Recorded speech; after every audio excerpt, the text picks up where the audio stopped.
ഒരു major bike accident സംഭവിച്ച് നമുക്ക് ബ്രെയിൻ ഇഞ്ചറി ഉണ്ടായി ആ ഭാഗത്തെ ബ്രെയിൻ സെൽസ് ഡെഡായി കഴിഞ്ഞാൽ അത് പെർമനൻ്റ് ആയിരിക്കും, പിന്നെ അത് റീഗ്രോ ചെയ്യില്ല. സ്ട്രോക്ക് വന്ന ഒരാൾ ആ സമയത്ത് സംസാരിക്കാനൊക്കെ മറന്നുപോകും. അതെങ്ങനെയാണ് സംഭവിക്കുന്നതെന്ന് വെച്ച് കഴിഞ്ഞാൽ അയാൾ സംസാരിക്കാൻ ഹെൽപ്പ് ചെയ്തുകൊണ്ടിരുന്ന ഭാഗത്തെ ബ്രെയിൻ സെൽസ് ഡെഡാവുന്നതാണ്. പക്ഷേ പിന്നീട് അയാൾ സർവൈവ് ചെയ്ത് റിക്കവറായി വരുന്ന സമയത്ത് പയ്യെ സംസാരിച്ചു തുടങ്ങും. അതെങ്ങനെയാണ് സംഭവിക്കുന്നത്? അങ്ങനെ സംഭവിക്കുന്നത് നശിച്ചുപോയ നമ്മുടെ ബ്രെയിൻ സെൽസ് റീഗ്രോ ചെയ്യുന്നത് കൊണ്ടല്ല, മറിച്ച് ന്യൂറോ പ്ലാസ്റ്റിസിറ്റിയിലൂടെയാണ്.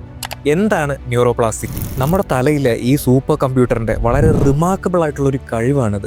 ബ്രെയിനിൽ പുതിയ ന്യൂറൽ കണക്ഷൻസ് ഉണ്ടാക്കി സ്വയം റീഓർഗനൈസ് ചെയ്യാനും പുതിയ കാര്യങ്ങൾ പഠിക്കാനും റിക്കവർ ചെയ്യാനും ഹെൽപ്പ് ചെയ്യുന്ന പ്രോസസ്സാണ് ന്യൂറോപ്ലാസ്റ്റിറ്റി. സ്ട്രോക്ക് വന്ന ആളുടെ ഡാമേജ്ഡ് ആയ ബ്രെയിൻ സെൽസ് മുമ്പ് എന്ത് ആക്ടിവിറ്റി ആണോ ഹാൻഡിൽ ചെയ്തുകൊണ്ടിരുന്നത് അതിന് ചുറ്റുമുള്ള ഡാമേജ്ഡ് അല്ലാത്ത ബ്രെയിൻ സെൽസ് ആ ആക്ടിവിറ്റി പയ്യെ പഠിച്ചെടുത്ത് ഹാൻഡിൽ ചെയ്യാൻ തുടങ്ങും.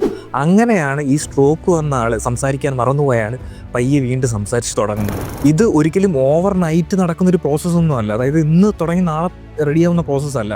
നമ്മൾ എങ്ങനെയാണോ പുതിയൊരു സ്കില്ല്, അതായത് ഇപ്പോൾ എനിക്കിപ്പോൾ ഗിറ്റാർ വായിക്കാൻ അറിയില്ല, ഞാൻ എങ്ങനെയാണോ ഗിറ്റാർ വായിക്കാൻ പഠിക്കുന്നത് അതുപോലെ വളരെ സ്ലോ ആയിട്ട് നടക്കുന്നൊരു പ്രോസസ്സാണ്. അപ്പോൾ ഇതുപോലുള്ള ഇൻട്രസ്റ്റിംഗ് വീഡിയോസിനായിട്ട് നമ്മുടെ പേജ് ഇപ്പോൾ തന്നെ ഫോളോ ചെയ്തു.